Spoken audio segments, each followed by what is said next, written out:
concentration camps in which Japanese Americans were placed during World War II across the West Coast and actually even inside the US, away from the West Coast.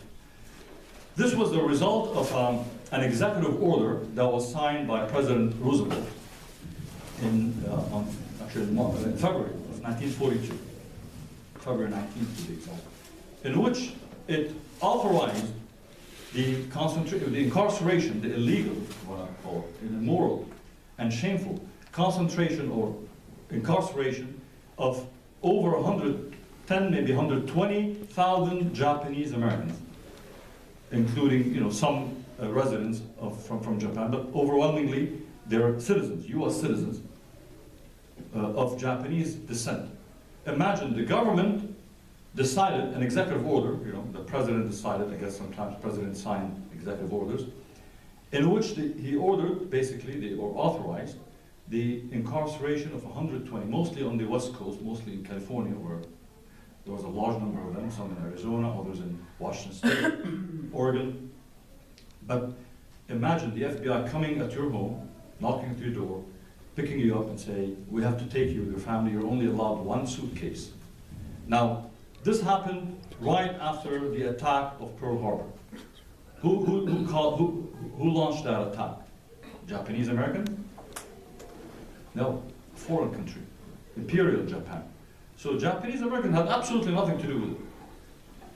Yet our government decided, again, based on racism towards the Asian American community, and in particular Japanese Americans, to actually round them up, 120,000 of them, and place them in about 10 camps. Some camps had 8,000, other camps had 13,000 people. Manzanar had about 10,000 people placed there. So, and in which many lived for 4 years, up to 4 years, some a little bit more, until after the war, 1946, that the camps were shut down. Now think about that. If you're a US citizen, you're an American, and the government treats you as an enemy, and places you in a camp, where you have no rights to leave, move outside. Actually, the guns were directed inside the camp, not outside. There was no threat outside. The government perceived these people as the threat. Where your business, your farmland, your stores, you lose them. Because as I said, I just came back from Manzanar because every year, the Japanese American community has been organizing what they call as the pilgrimage, or the Manzanar pilgrimage, or pilgrimage to Manzanar. And this year was the 50th anniversary for it. And CARE organizes a group of Muslims to join in. Actually, we've been doing that for the last 15 years. I don't know if anyone of you had the chance to be part of it, and I really recommend you do that. So we usually take about 100, 150 people from all over the state, from Sacramento, from San Francisco Bay Area, San Diego, and LA. This year we took 2 buses from LA area, including students, activists, and civil rights leaders in the Muslim community. This is my 5th year going there. I've made a point to take my kids there because I want them to be proud Americans, but I also want them to be aware of the injustices that could be done when we are not watchful as citizens. Because the reality is our government could not have done that had it not been for the silence of citizens like you and me back then, who believed the government's propaganda and lies about Japanese Americans being a threat to national security. This is similar to what happened to the American Muslim community after 9/11, where again the rhetoric became American Muslims are somehow responsible or a threat because of the acts of terrorists coming from foreign countries we have nothing to do, who are not part of the American community. Same thing with the Japanese American community. Do you think the imperial government of Japan called them and said, hey, we got to do this? No, they acted on their own, yet they were held responsible for something they had no control over. And then, so part of that pilgrimage is actually to go there and spend a day or two visiting the site, hearing from surviving incarcerees, which are getting, there are fewer of them by the day now, because obviously this happened over 70 years ago. The point I wanted to make, actually an interesting study on this issue, and I'll try to wrap up now. There was a study, under pressure from the Japanese American community, Japanese American Citizen League, and others, they pressured the US government, and I think it was during the time of President Jimmy Carter. They asked the government to conduct a study to understand what led to this horrific injustice towards Japanese Americans. You know, what could happen? You know, how could it be that your own government would deem it acceptable to take a bunch of you and place them in concentration camps? What would justify that? And the study came up with an interesting, I mean, you can search it, it's available. It's a commission that was conducted. But the summary of it is that they discovered that there were 3 factors that led to this injustice, and it relates to the topic that we made. First one is a pre-existing prejudice towards that community that went way beyond the war and before the war started. So this is not just, a reaction to Pearl Harbor. This was an existing, we talked about the Chinese Exclusion Act, we talked about Japanese Americans were not allowed to own property, restrictions on them. Racism existed way before the war, in the way they were treated by what is to be described as white supremacists in this country that existed before. It is the same white supremacy that has targeted black people. It is the same white supremacy that has targeted the Jewish people, historically, in Germany, in the pogroms in Russia, but even here, we're not talking about history. Check out what happened in Pittsburgh. Check out what happened in Poway, in San Diego. It's the same white supremacy that targets Muslims today. What just happened? The same white supremacists that went in and murdered people at the synagogue, boast that a couple of weeks before that targeted the mosque in Escondido, hoping it would be set on fire. I mean, the nice thing is these racist people are also stupid enough to make it clear we don't have to guess why they're doing it. You know, they spend hours writing manifestos for us to go through and know. So there is no second guessing. We don't need to think, I wonder what made them do that. They write it down. They confess. They say why. They tell us why they attacked the mosque in New Zealand. White supremacy. So that same white supremacy that existed back then made Japanese people feel less. So that existed there. So the government played on that. Second, there was war hysteria. During war, government unfortunately manipulates people by scaring them of the enemy, right? The enemy is the other. Watch out. There's a Mexican invasion, right? There's Central Americans invading our country. They're caravan, they're coming, you know. In any language, had they been coming from East Europe, they will be described as asylum seekers, right? That's what it is. You're fleeing war and you're coming to a country where under international law, we are required to give them their fair day and listen to their appeal or their request and study their case. What do? We treat them like criminals. We treat the migrants, we put them in cages, put them in concentration camps, separate children from their parents, and deny them even a fair day to make their case for asylum. Is this what our country stood for or stands for? No. But what drives that is, again, fear, you know, the war on terror, war hysteria. Like, they're terrorists. They might have Middle Eastern in them. Okay. So there's pre-existing prejudice and there is war hysteria. What is the third factor? Of course, most of us would not relate to it because it's not relevant to anybody we can think of. It's failed political leadership. You know, we don't have any of that now, of course, if you exclude the Orange Man. So the reality is this very dangerous formula, this perfect storm of disaster that existed during the time of the targeting of the Japanese American community exists today. And it's being fully pushed on Latinos, it's being pushed on immigrants, it's being pushed on refugees. Imagine the most vulnerable people on earth today, probably, are Syrian refugees who are escaping a murderous regime, killing them, dropping bombs on them, shooting them, torturing them, and then when they escape, they go through the terrorists of ISIS who are raping them, killing them, and then when they're safe and they're, God, thank God, now we can make it, we tell them, sorry, you cannot make it in because you're Syrians. I mean, think about the inhumanity.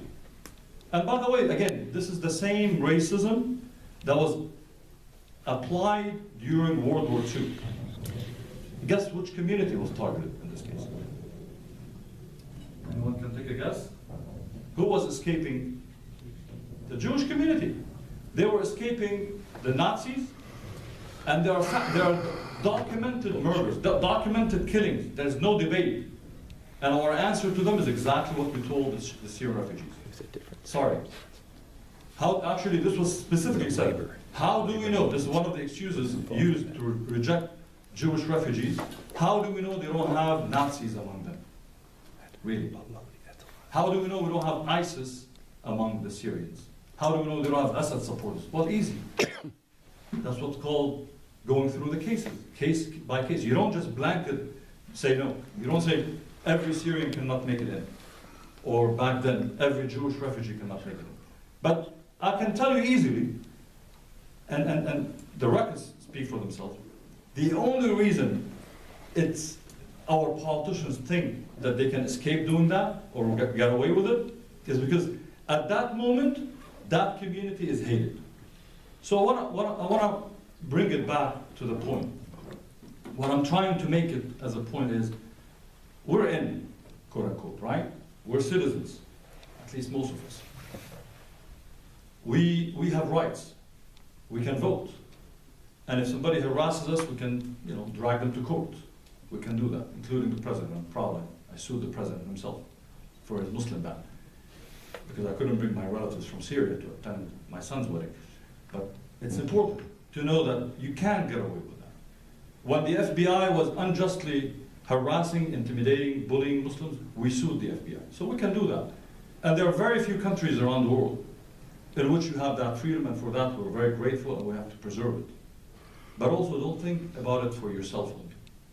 Let's say we're not, let's say that wave of Islamophobia is over today, and we're fine, and now we're finally accepted into the class of the quote-unquote first-class citizenship class in America, right? We're no longer second or third class. Do you stop caring for the other people? That is really your test.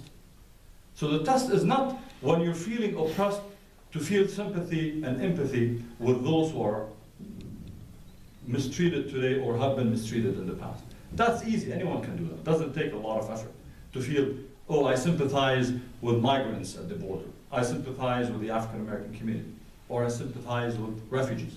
That is easy because you are yourself currently being unfairly targeted.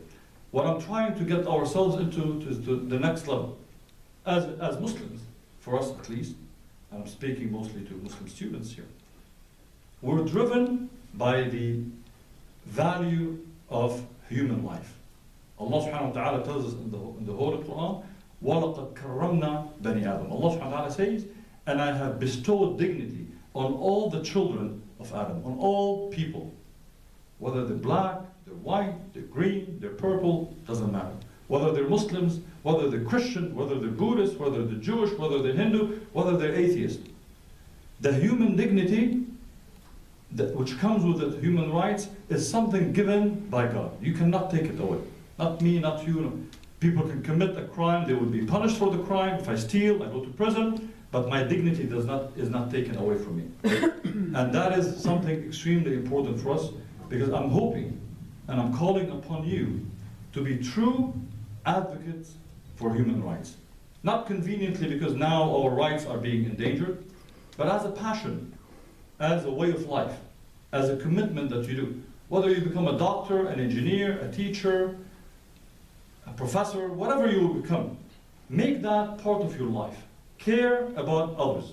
Because when I spoke to the Japanese American community, one of the people we had the honor of having with us on the bus on the way to Manzanar, a long drive by the way, almost 5 hours, was a surviving incarcerated, Phil. And he said something that actually another friend of mine told me in 2007, so 12 years ago. We hosted another a Japanese American former incarceree at our mosque, and he was sharing with us. Both, they don't know each other very well. I mean, they don't talk, but both told me the same thing. One was 12 years ago, one on the bus. Because I asked him, you know, do you think you're over it? You know, this had been 70 years ago, 70 something.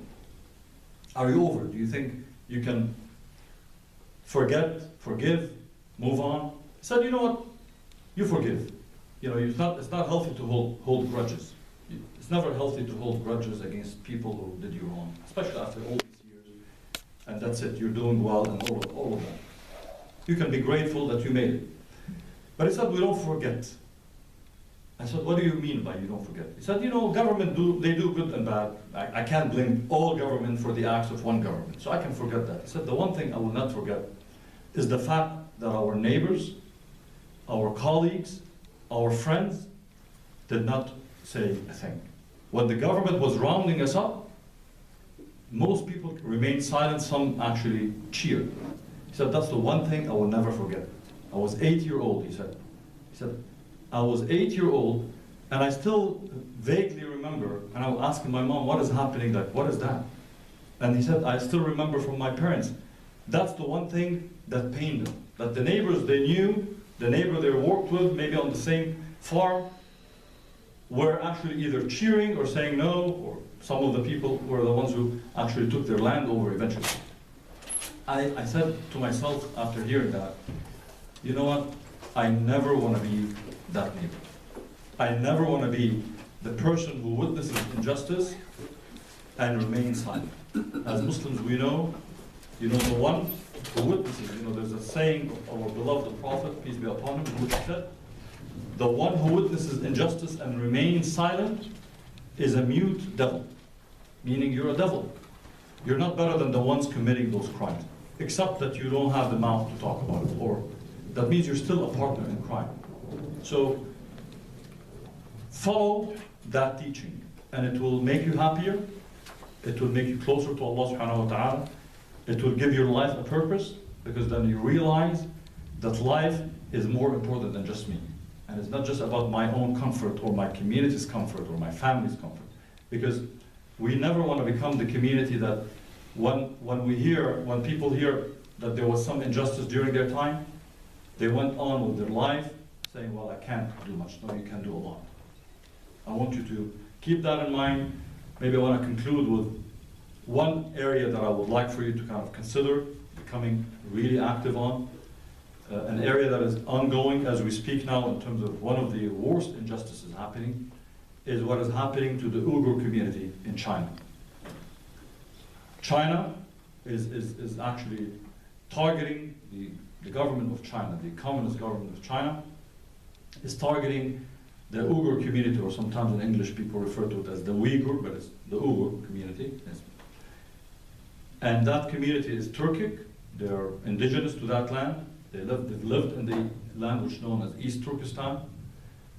China occupied their territory after World War II, and since then has imposed rules on them that restrict their rights, religious rights, cultural rights, political rights, and in the last year or so, it has actually imprisoned over 3 million of them, placing them in concentration camps.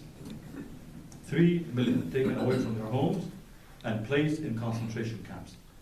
And they happen to be Muslim, they're indigenous to that region, and I happen to know many people here of that background who ask that question, do we count? Does the world count, consider us? Do we count for the world when they hear these issues? There's a lot you can do. Raise awareness about their plight. Talk to your members of Congress. There are actually 2 bills being introduced. You can go to the CARE website, you can go various websites, sign up to the CARE list. That will be an incentive for you. Send you emails, promise you, not overwhelming you. I will not be overwhelming you. There are 2 bills in Congress being introduced, one by a Democrat, the other one by a Republican, that actually are good. They hold China accountable. They threaten sanctions against the Chinese government for what they're doing, unless they stop. And China is driven by economic drive. So if there's an interest, if we can threaten the Chinese government with its economic